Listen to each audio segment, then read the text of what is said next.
right into it. Okay, so life was life was interesting for you. Tell us how you grew up. I know you became familiar with the law enforcement at That's an right. early age of 14. Let's talk about life leading up to that. A young boy, and before you got into the trouble that you did. Um, Simple life for the most part. Uh, you know, typical black family, broken family, and that's where now that I understand it, that's where a lot of my problems stem from.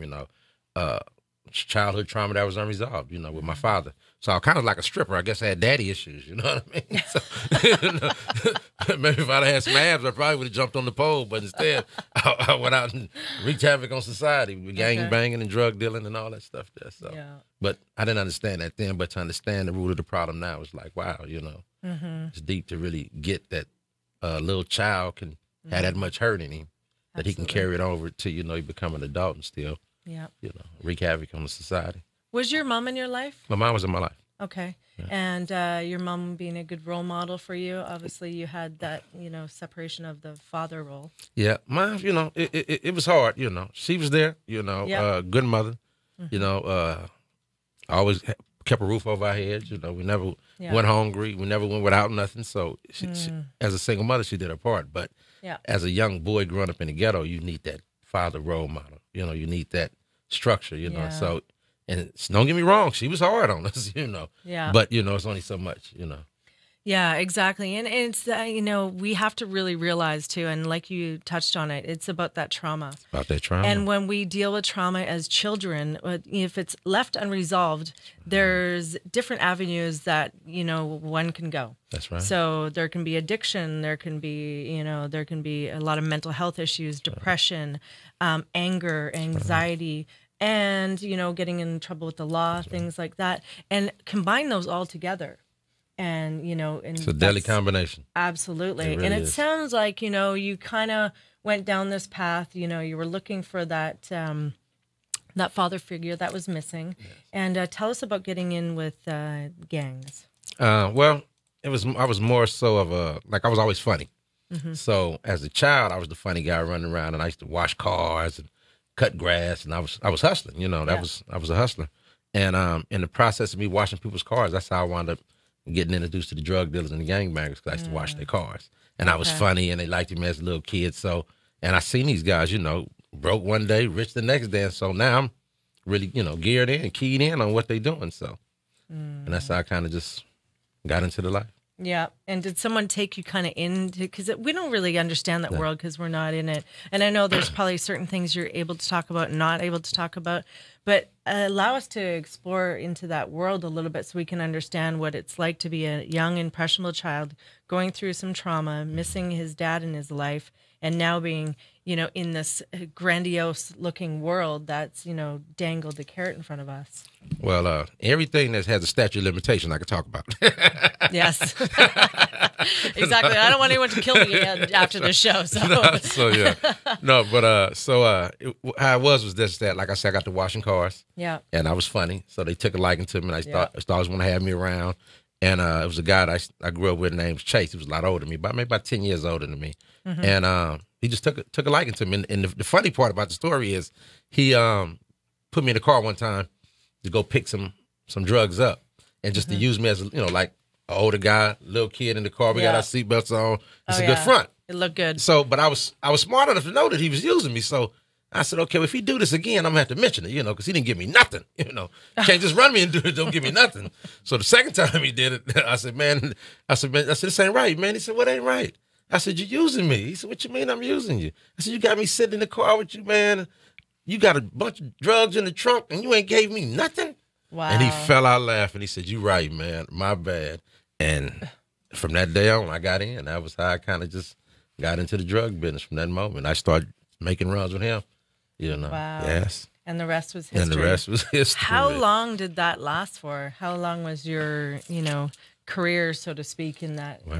From 11 to I was 22 years old when I went to prison. Wow. So for 10 years of my life, I was a drug dealer. Wow. And, like in 1992, all throughout my life, I kept getting busted with drugs. Got busted with drugs, went to camp, got busted with drugs, went to YA. Then in 92, I got busted with 40 gallons of PCP. Wow, you were making drugs too at that I was point, making right? drugs. I had learned how to make the drugs. I was somebody who had really took to selling drugs like a fish take to water. Wow. So I learned how to cook cocaine up at a young age. I learned how to sell weed, use the scales, everything. I was young. So that's what was so likable about me, because I was so young and I picked up on it so fast. And the older guys just be like, wow, you sharp. You know what I mean? So, Wow. yeah. And during this whole process too, I wonder, was your mom aware of some of the things? Obviously, you were getting busted, here and there, but Then she was aware. Did she know how deep it was?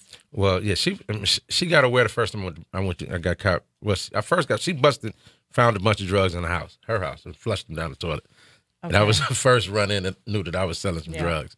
And so, she tried everything she could do, but it's like, she had three boys at the time, and it's like, we got to come outside. She got to go to work. You know what I mean? So, wasn't nobody there to contain us. So I ran free for the most part. So. Okay, so let's talk about, you received a life sentence. Yes. And what were the charges? The 40-gallon PCP. Okay. And also aiding and abetting attempted murder robbery. Wow, that's a lot. That's a lot. That was a busy weekend. Well, the manufacturing case was 2 years before that. Okay. And I was just fighting the case, and I wound up taking a 9-year deal on it, joint suspended. Okay. So when I wound up catching another case, like 2 years later, that 9 years came back to haunt me. So I had to do that 9 years plus the life sentence that I was given. Wow. Yes, they ran it bow-legged. Ain't that something? Unbelievable. I don't even do know. your 9 years first, then you got to do your life sentence. Yeah. Wow, okay. You're like, I'm probably not coming out of here. I really believe that. Yeah. For maybe about the first 10 or 12 years, I was living like I was not coming home. Okay, so you've been to the camps, you've been to these other, we'll call them little prisons at the time. So, juvenile prisons. Okay, juvenile. So now all of a sudden we go, this is serious. Straight to the big prison. One time, that was it. Wow. And with a life sentence, that was the first time, and the last time I'm going to be in prison. What was that like when you heard the jury say guilty and be told that you were going to be serving a life sentence in jail? Well, I kept my front up, because the fellas couldn't crack, you know what I mean? Couldn't crack in front of the fellas, But later on, when I got by myself somewhere, I mean, shit, I was like a big-ass baby. Tears wouldn't stop crying, shit. Yes, it was, to know that, you lost your life. I lost my life, literally, and it was like, wow, this is really happening. You know what I mean? This is not a dream. I'm not gonna wake up tomorrow. This is happening. They just told me I'm got life in the penitentiary. You know what I mean? So I was like, at 23 years old, I was like, wow. Yeah. So yes. That is absolutely devastating. And was your mom present for that? No, she wasn't present. My first wife was present at the time. Okay. Yeah. And you also, you were a father of 4. I know. No, father of 2 kids. 2? Grandfather of 4. Grandfather of 4. That's right. Grandfather of 4. My kids be moving. They like rabbits. 2 boys, 4 kids. I don't know what's going to happen next. You know what I'm saying? They're still young. Shit, I'm liable to have a tribe in a minute. Wakanda all over again. Start my own Wakanda. I love it. Tell me what being in jail is like. I mean, that's horrible. Okay. First, they ain't got no women in jail. You can't have no sex. That's the horriblest thing ever. Okay. That's horrible. And now they're passing out condoms in prison, and you still can't have sex. So you figure that out. Oh, yeah. They say for the prevention of AIDS. Well, hold on. Well, I like to smoke marijuana. I want you to give me some weed, too, so I won't have to be smoking it out of niggas' ass when he bring it in from the prison. I can get it out the dispensary, you know what I mean? Help me out, too. But they didn't want to do that, you know what I mean? But they give me condoms. No, I pass on your condoms. Keep your condoms. Yeah. Wow. Yeah, so, that's kind of terrifying when you're in a prison with all men and you're being handed out condoms. When they got a dispensary, you can go to the wall and pick them up. Yeah. So if you can talk somebody out of something, you can have safe sex in prison. They say you ain't supposed to have sex in prison. Yeah. But if you do, we're going to give you options at the condoms. Wow. Prison got to love you, ain't it? They been good. I don't even know why I left. They was treating us this damn good. 3 meals a day. Shit, had to pay no bills. They fed me. They clothed me. It was beautiful. Told me what to do, how to get there. It was beautiful, like GPS. Yeah. Same way. Wherever I need to go, they made sure I got there. Back and forth. It was good. So having said that, and obviously we clearly can tell Stacey is a comedian because he's funny as all heck. I love it. You know, it's good that you have such a great attitude. I mean, you've been out for how long? 14 months, almost 15 months. That's not a long time. That's just over a year. Yeah. Wow. Well, you know what happened is that for me, I got this happy disposition because I realized I did all this to myself. And it's hard being mad at yourself all goddamn day. You know what I mean? It's easy to be mad at somebody else because you ain't got to see them. But when you're stuck with yourself all day, you got to figure out a way to work it out and get it over with. So we resolved it. We ain't mad no more. So it's easy now. You know what I mean? So once you realize that, you know, you as control of your life, you in control of your life. And, you know, whatever happens, you know, whatever goes wrong, it's whatever goes right, it's you. So you got to just start making better choices and decisions for yourself. I picked up a book called The Secret. Yeah. In 2008. That was the changer for me that really just changed my life. And it's only 150 pages. And it just talk about, you know, thoughts become things. You know, whatever you thinking is who you are. Wow. And I said, wow, that's kind of deep, you know. And whatever your thoughts are, the position you find yourself in today is because of your thoughts. And I said, wow. That's right. Well, let me change my thoughts then. Shit, I don't want to be in prison no more. Please, thoughts change. Were there shit, some... they changed. See, I am right here with a beautiful white woman and an older white gray-haired gentleman, and we hanging out. Eating nutrition cookies, you know what I'm saying? I know. And it's good for the soul. See, and he was hesitant to, thank you to our sponsors, Quest Nutrition. He's like, I don't know, it might be too healthy for me. It's too healthy. You know. It didn't have no marijuana in it. That's what really threw me off. I was like, hold on, ain't no marijuana in the cookie? I don't want no cookie unless it's some marijuana in it. No, I'm out. So, yeah, but she talked me into it. Next, we'll get you some CBD stuff next time. I need that good some marijuana. edible cookies. Edible cookies, the best thing going. That's what I like coming home. They got marijuana dispensaries now. That's everything. Yeah, you're like, before I left, I had to pull up in the dark alley and put my $20 through a screen door with a hole in it and get the bag out. Now I can go literally just purchase weed with pretty women. Look like Hooters in some of those spots. You been there? Oh, you got to go. Look like Hooters. I mean, listen, I don't even like shopping. But when I go to the weed stop, I take me 30, 45 minutes to get up out of there. They got Hooters up in there. I'm telling you. They got nice jars of weed, let you smell all the weed to tell you where it come from. That's beautiful. I love weed shops. Is that how it works out? That's how it works. Oh, it's beautiful. See, oh, yeah, you're missing out on a good thing. Yeah. It's they beautiful. Need to have a weed shop with good-looking guys then. Sorry, guys. Hey, I'm just saying. If that's your thing, right, hey, that's your girls? thing. I don't want to see no good-looking ladies? guys. I'm cool. I was thinking some shirtless, good-looking guys out there handing out some weed. If we got Hooters on one side, we need, something for everybody. It's possible. All right, so I'm going to work on that. That's right. That's another project to That's work good. on.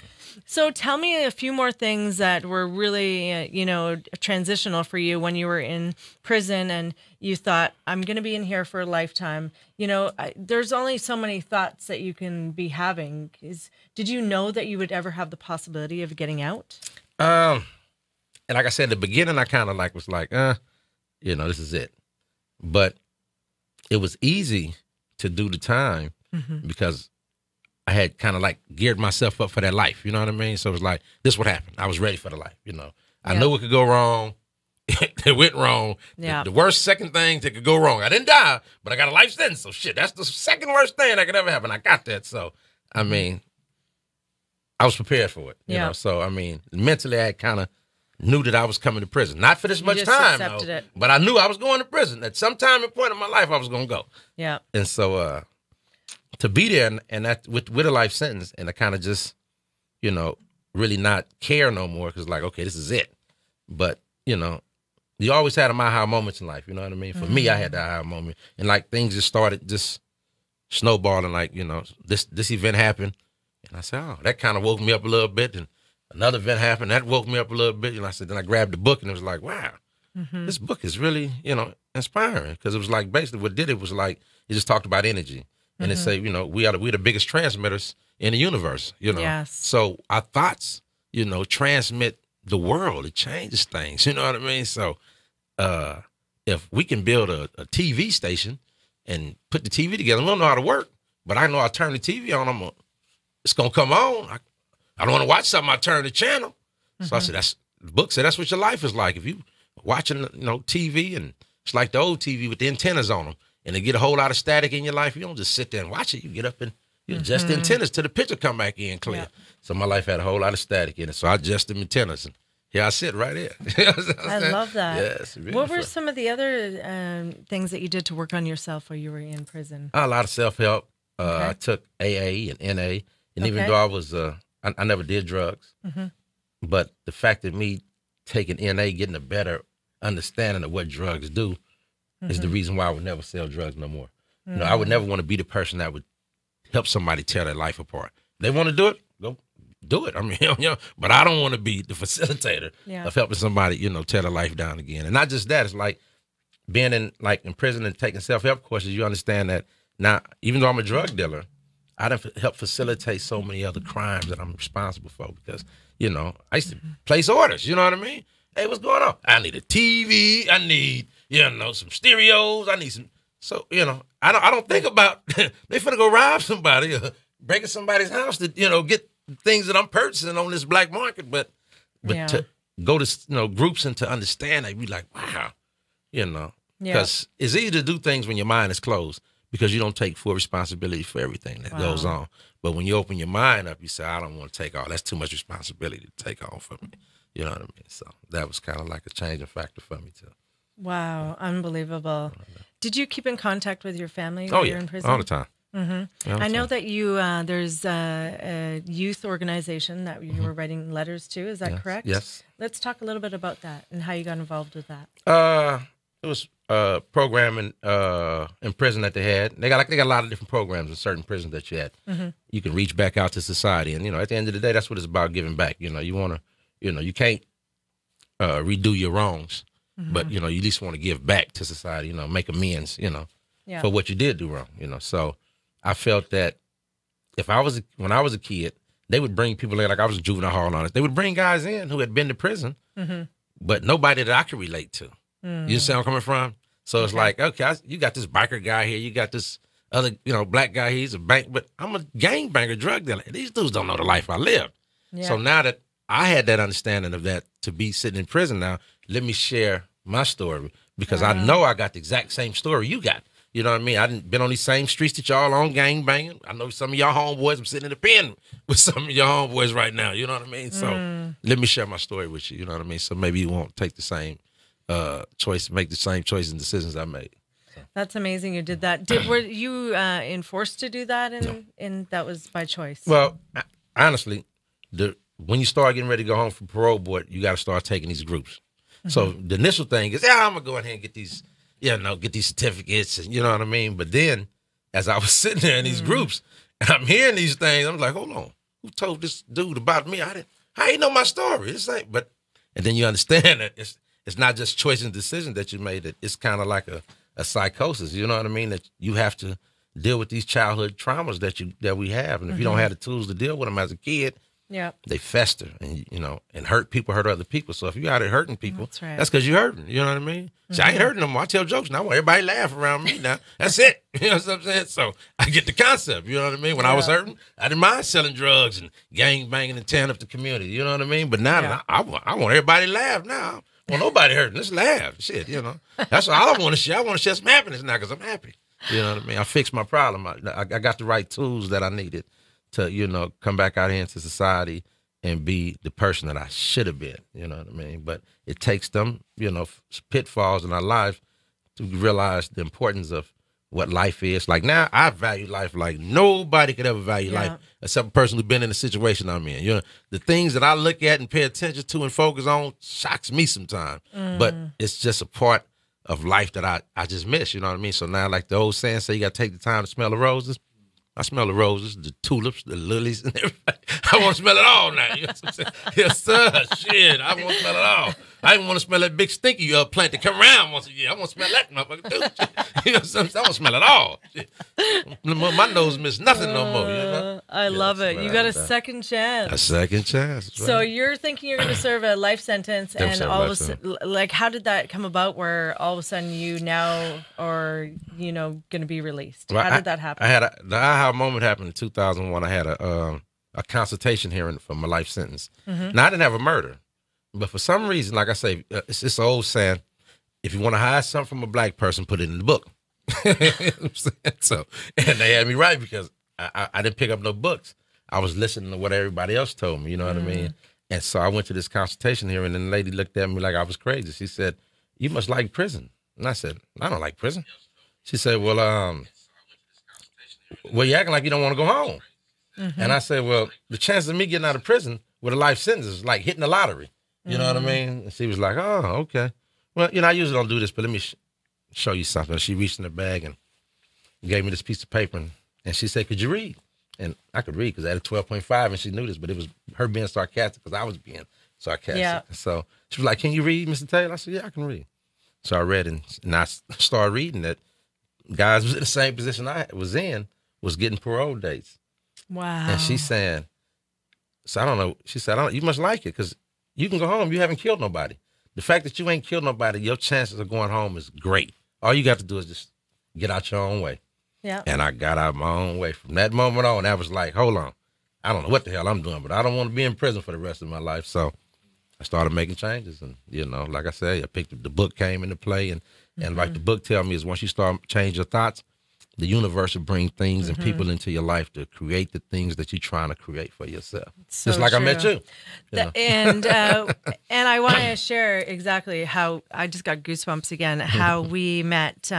Stacy and I met on Saturday evening at a charity event supporting American Cancer Society and Eric Zuli's birthday party. Happy birthday, Eric! Happy birthday, Eric. And we were leaving, and as we were leaving, my girlfriend Anya was talking to Stacy, and I heard him say his story, a little bit of it, and it caught my ear. And I just said, "Hey, wait a minute." And he was talking about the book, The Secret. And obviously I'm a very big fan. As you all know, I'm very spiritual, and I'm very, I love knowledge like that. And two, I have a similar story of growing up, with a lot of childhood traumas. And, I took it to the extent that wasn't your extent, but it was my extreme. Yeah. And I heard it, and I connected with you. And I said, "You know what? My guest actually is going out of town this week and can't make the show. Why don't you be on my show?" That's right. And here we are. Here we are. And I was just listening to your story and watching you, and when when somebody's being authentic and true. And we looked in each other's eyes, and I just was like, wow. This man is a completely changed man, and I don't know you. And you're it's a strange. energy. Yeah, That's what I tell you exactly. about. Because It's the energy we you put out. exchanged That's that right. energy. And there was such an understanding that, I left that event and going, wow, and I went and I did research, and I was like looking him up, and I was like, this is a phenomenal story. Ain't it? Just to tell everybody, like, no matter what we do, how badly we screw up or right. whatever we do, we can change it. And it's the power of the mind and our thoughts. That's right. This is the computer. This controls the body. That's right. And It controls the world. absolutely. Because thoughts become things. And getting out of our own way. right. How many times did I have counselors growing up telling me that, failing anger management twice. How do you Somebody fail has some real anger How do you issues. fail anger management? I was like, and people laugh at me now. They go, "Is that really a true story?" Yeah. I say, "Yeah, it is actually a true story." I was angry because I had a lot of pain and I was suffering, and I stuffed a lot of things down and led into addictions, and in a lot of. I hurt a lot of people along my way. And again, like you said, you can't redo things. We can't go back and we can't change it, but we can make it better now. Make it better now. And this is what you're doing. You've evolved in such a phenomenal man. Thank you. 14 months out of prison. That is it. That's it. After a 23-year sentence. 23 years is a long time. And since being home, I figured out how to get some white friends to fly me all over the place too. So shit, I'm doing good. They flew me to New York, Chicago, Wow. and they bought me a BMW. So shit, white people are good. Whoever said white people ain't right, they lied to y'all. I love it. You got to get some white friends. I had black friends. I went to the prison. I got white friends. I went to New York, Chicago, Washington. Got a BMW. Sometimes you just got to change up, change your thoughts, change your friends too. Shit.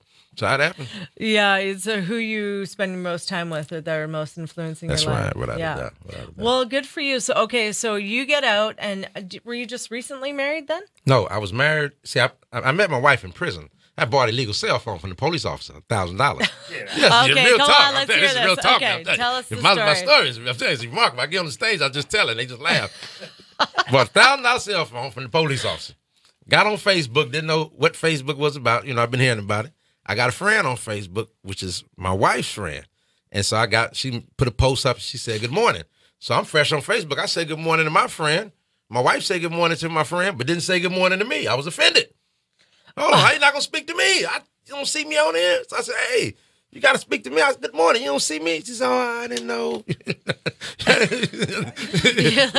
That's how I started. And I got to joking around and playing around and, had a laughing and giggling. So, And wow. And how long have you been married to your now wife? I married her in 2013 in prison. And when I came home, when I got put on the reality show and to do the tour, they paid for me and my wife to get remarried in Vegas again and shot it for the reality show and all that time. Cool. White friends. I'm telling you.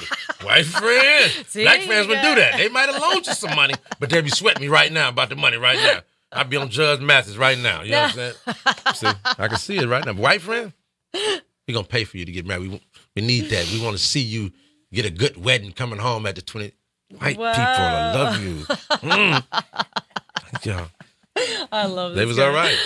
So how do you get married in I don't mean to see naive, prison? but in prison. But how do you get married? In the visiting room with everybody around. That's your audience. So you pick the people on what side you want. No, I'm just joking around. But the people in the visiting room. Everybody's on this. The people in the visiting room, you come out to the visiting room, it's be like about 10 people. This is how beautiful it is for you. 10 people get married on the same day. You bring you in the visiting room. You got one pastor. You get about 2-3 minutes. He say it, you get your kissing on, you move on about your business, you leave. That's it. You don't get no honeymoon. Oh, no, honeymoon. No. Wow, no, but you get you go back. Kiss? Hope your celly go to sleep fast so you can enjoy yourself by yourself. But you don't get no honeymoon. That's it. No, that's out. So you do get that physical kiss, though. No, you get the physical kiss, hug, and touch, yeah. Okay. Without a doubt. Okay. Well, that's actually better than what I envisioned it to be. Yeah, it beats being kissing on the glass.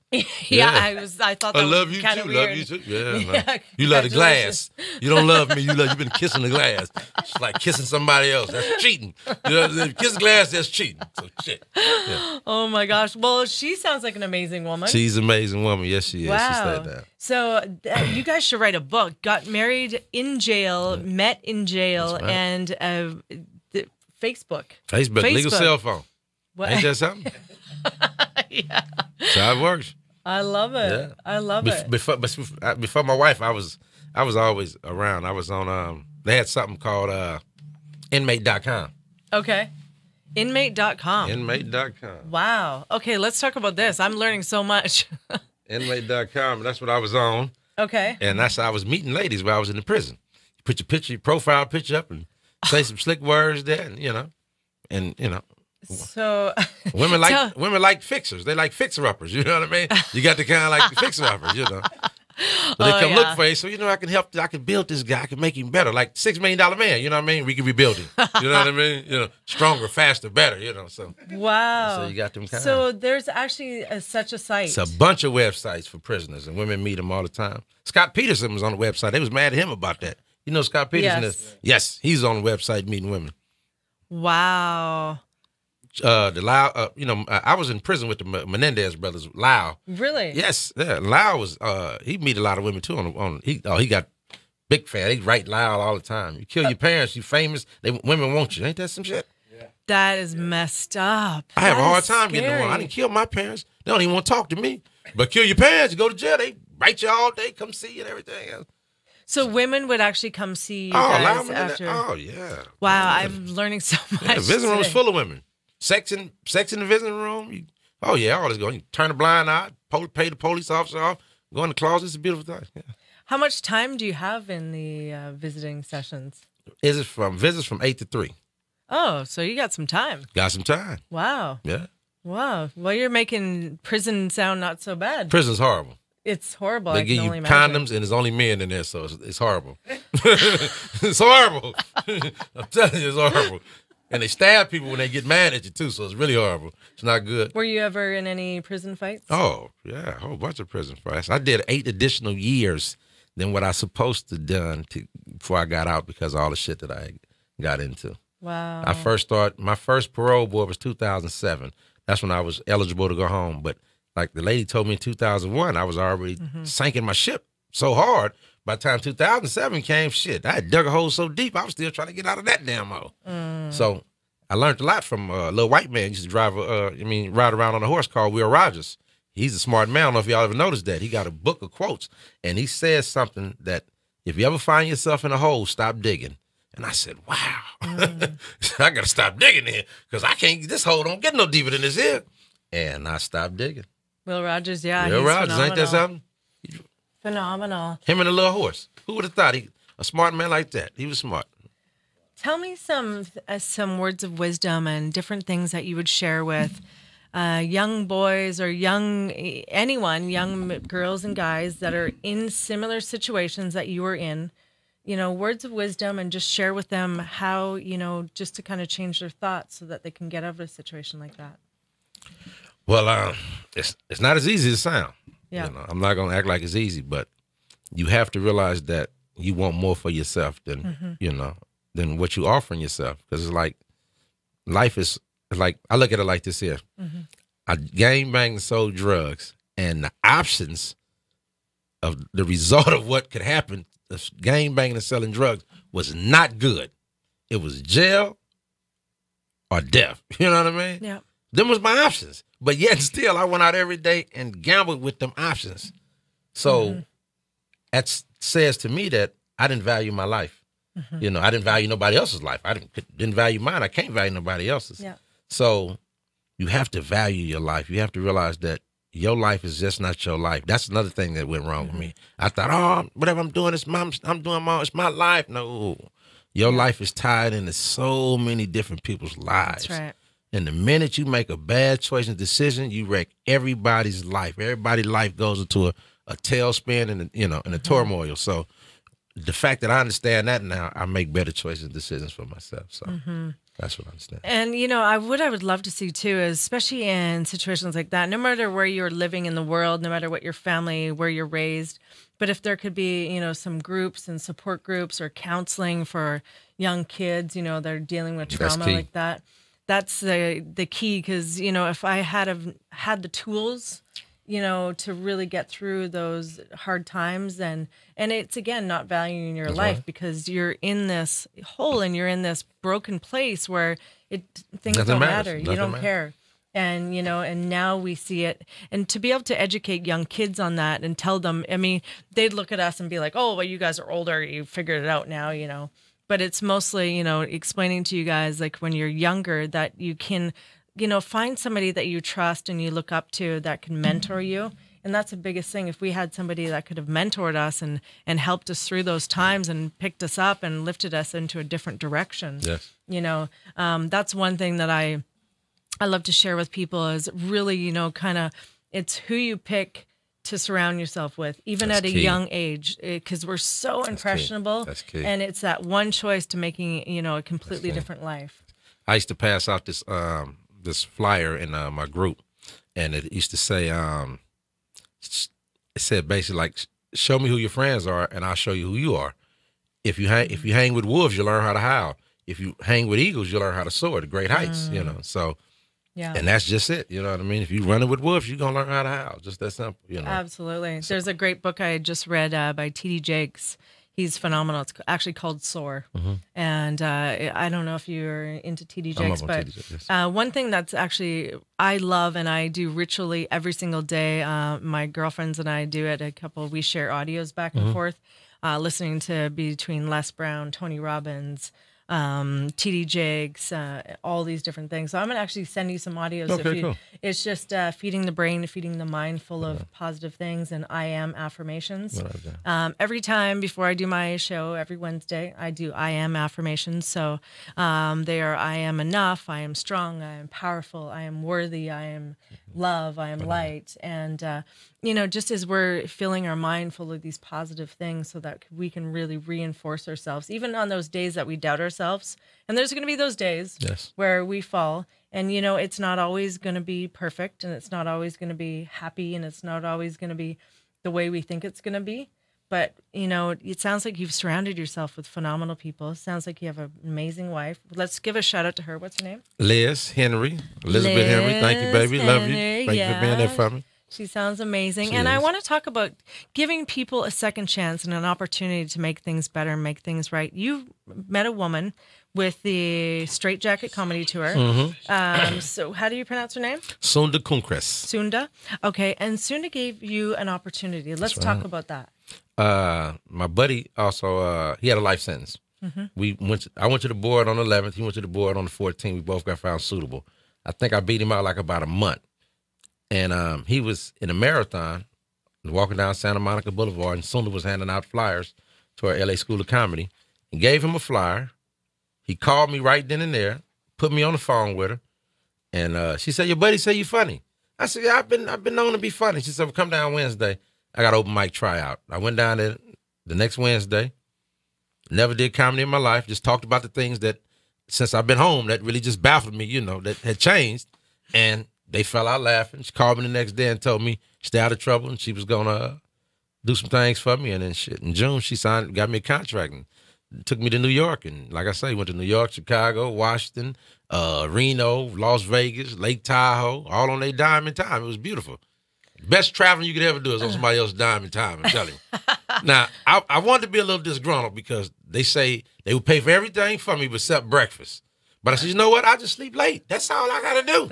So I just slept late. You know what I'm saying? I just didn't wake up before 12. That was it. But they paid for my food, the travel. It was lovely. Oh, yeah.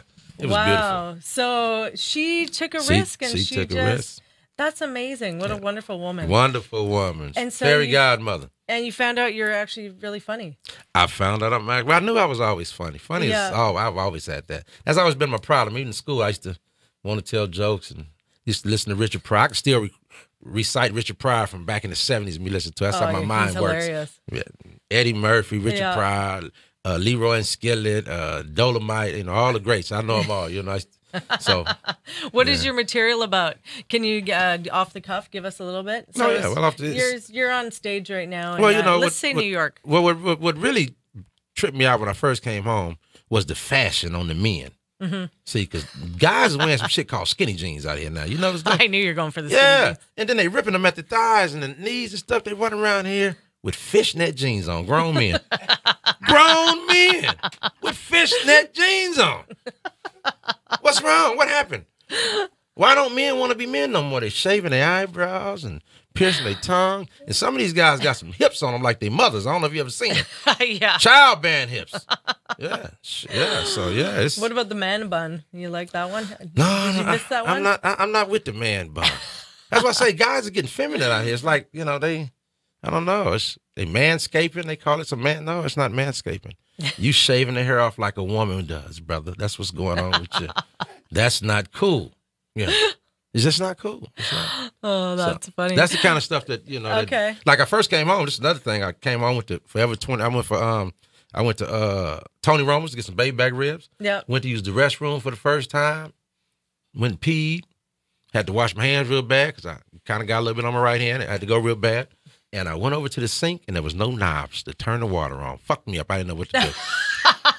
I'm looking at the sink. Now, my son had bought me a bottle of 1738, and I had drunk it. I said, well, maybe I'm too drunk. Let me close my eyes. The knobs got to be here. I know I ain't drunk that much wine, that much Cavassier. And I looked over it, and the knobs were still missing. Oh, my goodness. I didn't know how to turn the water on. So I had some options. I could go outside and tell my folks I'm 46 and I don't know how to use the restroom. That was one option. I could have did that. And the second option, I'm going to wait for somebody to come in and use it. So I went with the second option. Some little white man walked in with a bag, come over, see some big black brothers standing around. No apparent reason, just standing around in the bathroom. He's scared to death. Yeah. Finally, he pees, run over to the sink and stick his hand in the water, and the water come on. I said, oh, shit, that's all I had to do. Then nobody think about the brother was going to be gone 23 years to put a sign up. This is how you turn the water on. No, just inconsiderate. You know what I mean? So I figured it out. I think you might have scared him if you told him. I figured it out. But once I did, I'm like a child at heart. I got the plan in the water. Yeah. The hell? It does work every time. I was trying to miss it. It worked every time. It was good. Yeah, I ain't gonna lie. So yes. That is hilarious. So that's the stuff I talk about. Oh, I love it. Because it really happened. I love it. Yeah. It really happened. And so, do you talk about your stories in prison too? I mean, do you talk about? I have, but I haven't really had. Like I'm saying, I'm going on stage. I'm doing about 10, 15 minutes. I don't really have a lot of time to really. But hopefully, if things go right and I continue to get big, I can do a big special where I can really just go all in with, the jail stories and everything else, So what? Let's talk about your next tour. Like, what's set up? What are we doing next? Well, I don't have nothing to tour, but I'm booked up all over the place. I'm at the J Spot on the 30th. Okay, where is that? That's on Inglewood on Manchester and Aviation. Okay. That's J. Anthony Brown, Steve Harvey, buddy. You got the, yeah. So that's the 30th of this month. That's 30th of this month. I'm there on the 7th. Okay. I'm there again on the 14th. Okay. And like I said, my wife, she keeps all my booking dates, but I'm moving around. I'm somewhere tonight in Long Beach. I got a little spot in Long Beach, moving around tonight too. So pretty much about 3-4 nights out the week, I'm doing comedy. Okay. Yeah, so. Do you just go off the cuff, just whatever go off comes? The cuff. I don't really write nothing down, like I'm just say, for instance, I might see something and I just write that incident down so I won't forget that particular thing. But then as I get on the stage, I can just go. I've been blessed to just go like that. And do you have your family in your life now? Yes, I have my wife, and my 2 stepdaughters and my grandkids and my son. I lost a son before I came home, and I lost my mother before I came home too. So, but I got a nice support system behind me, and it's keeping me focused. So. What are some of the things that you want to do that you weren't able to do? What's on your bucket list? It must be large. You talked about the food thing. You're like, I'm just eating everything. I'm eating everything right now. The funny part about it, I'd never been to New York, and the first place I went to was New York. So it was like, wow. But I believe that, like I said, after I read the book, The Secret, I believe that we can speak our lives into existence. That's what I believe. So you're living proof of that. I believe that. So everything that I really want to do, I just put that energy out there, and I believe that it's gonna happen for me. Are you going to write a book? I plan on writing a book and trying to sell it to some more white people, then get some more white friends, and hopefully they buy it and make me a good movie. Yes, sir. Yeah, sorry, yes, Lee, I guess, yeah. Sticking with the white folks. That's the plan. Well, not just white. I need to say Jews, because whites Jews got the money. I got Jew friends. I ain't just got white friends. I got Jew friends. That's some other stuff.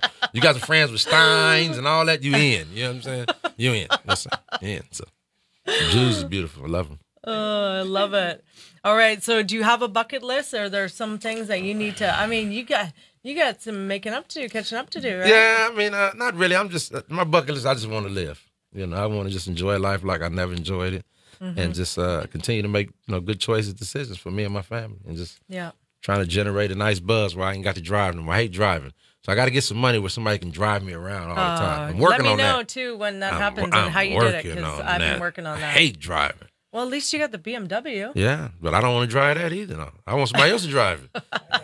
Yes, I ain't got the money to pay you though right now. Yeah, exactly. See, I just look good right now. Credit's still horrible. I'm still black. Ain't nothing changed. Credit's still bad. You know what I'm saying? Yeah, it ain't working out yet. How is that when you come back into society after being, incarcerated for that long? Is it? I mean, it's obviously difficult to get a job. No, it's not. Already. It wasn't. No, for you, it wasn't. I got a job like this here. You know why? Because the system is set up to get you a job now. Because they say they only go back 7 years. I did 23 years. I've been clean for 20. You go back 7 more years. Go back 14. 7 ain't enough. Go back 14. I'm a real. So that's how it works now. Okay. That's how it works. A job can only go back 7 years. Unless it's government or something like that. There, they don't want your ass around that end. You can't. It's out. But local job, you can get a job. Yeah. So they hire you. Okay, I didn't know that. I had no idea it was like that. Easy to get a job. It's easy to get a job, period, now. You just have to want, what you want in life. If you can complain and blame everything on everybody, and that's just, you got them people out there that just don't want to go out and go get it. But, if you apply yourself, that's the key to life, applying yourself. Yeah. You can obtain all the knowledge you want, but if you don't apply yourself, it's like, I had a buddy used to say, sometimes I used to be talking to people, trying to give them inspiring words. In the old case, he pulled me to the side. He said, "Hey, Stacy," I said, "What's up?" He say, "You pouring good water in a bucket with 1,000 hoes." Wow. Okay. You know what I mean? So, some people is like that. It's sad to say, they just will never get it. They're going to continue to blame the world. It's 2018. I still have people say, the white man holding me down. Brother, come on. You got to let that go. It's 2018. Yeah. We already had Barack Obama in as the president already. Now, you can't use that. You can't use that now. You holding yourself back. Anything that ever went wrong in our lives, we hold ourselves back because we give up. As opposed to just, I'm not going to let this deter me. I'm going to go around, what I mean? So. Do you ever plan on going to speaking gigs? And I would like to. Yeah. Yeah, I would like to. Yeah, because I definitely could see that. I mean, and what about going to prisons to speak to? I would like that too. It's a guy named Scott Buckman, ARC. They got a little coalition that they doing. He taking guys back into prison. I haven't actually got with him yet because in the process when he was doing that, I was flying, doing comedy, so I didn't really get opportunity. But I would love to go back in there and show, like, my partners call me now from prison, and I send them pictures, and I let them know, hey, everything I told you I was going to do, I'm doing. I love that. You can get out of prison, you can do it too. Don't just believe that, because you've been to prison that this life is over. No. Keep inspiring. I'm living the best life I've ever lived. I love That's that. crazy. I had more money before I left, and I'm having more fun now. I got my first driver's license. Never had a driver's license. Got my first driver's license since I've been on. I see the police not wave at them now. How you doing, officer? I got a license. You're like almost wanting him to pull you over. Pull me over if you want. No, I'm scared to death to get pulled over. I ain't ready for that shit. Yeah. No. I'm liable to get naked. They pull me over. I ain't got nothing. They shooting black people for no reason out there. I ain't gonna hold no cell phone. I ain't got nothing. Just don't shoot. Turn the car off. I'm scared. You turn it off. Got my hands out the window. I ain't moving. You turn it off. I ain't moving. They shooting people out here. No apparent reason. Shot a dude 20 times for a cell phone. Scared to death. It's crazy. It's crazy. With the things that have changed in this amount of time. So, yeah. Well, I would love to see you out there doing.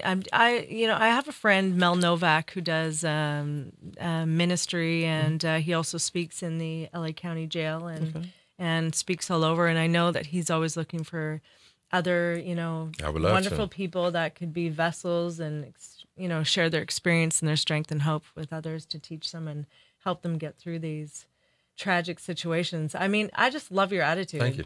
And that's the best thing. So tell me how, when the days come where you're down or you've got lots on your mind and stuff like that, what are the tools that you're going to use in order to pull yourself out of those days in order to keep being successful? Well, and this may sound cliche, but I don't really have bad days. Mm-hmm. I don't let nothing get to me. Yeah. I feel, everything in life that went wrong, there's nothing else that could go wronger than what went wrong in my life that I can't deal with it. You know what I mean? You get a life sentence. I lost my junior. I lost my mother. You know what I mean? And I, prevailed through all that. So it's like, I don't think nothing, that life can throw at me right now would, just devastate me. I just realized it's just, like I read the book The Secret, and it just teach me how to shift my thoughts. When I find myself thinking negative, hold on, let me stop that. That's why am I here? You know what I mean? How did we get to this place here? Let me move this thought to something else positive. You know what I mean? I learned that, how to change my thoughts. So, and it works. Paradigm shift. That's good. Not a lot of people can get that. And it does take it takes a while, but when you get it, you get it. You get it. One of my favorites, and I always share with everybody, is anytime I have negative thoughts, because, we have thoughts running through our mind that can continuously. Sometimes my Scots, they're scaring me still. Yeah. Did you just think that? Call the police on your ass, right? It's yourself. Okay. All right. Get your shit together. Like, lock me up. Shit. Exactly, right? I know sometimes I'm like, did I just think was that? Did that go through my mind? Ooh, fix it, Jesus. Fix it now. He can. Yes, he can. Do you have God in your life? I'm not a religious man. I believe in a creator. Okay. I believe in, the universe. Yep. I believe that whatever you give to the universe will give back to you. Mm-hmm. Absolutely. So my little trick is anytime I have these wonderful, non-appropriate thoughts, I just say delete. Delete that information. I deleted a whole lot of stuff since I've been on. Oh, my God. I was taking public transportation when I first came on. I seen two guys on the bus having them. Oh, I said, delete. And it was, I realized I had the Windows 98 because it was a slow delete.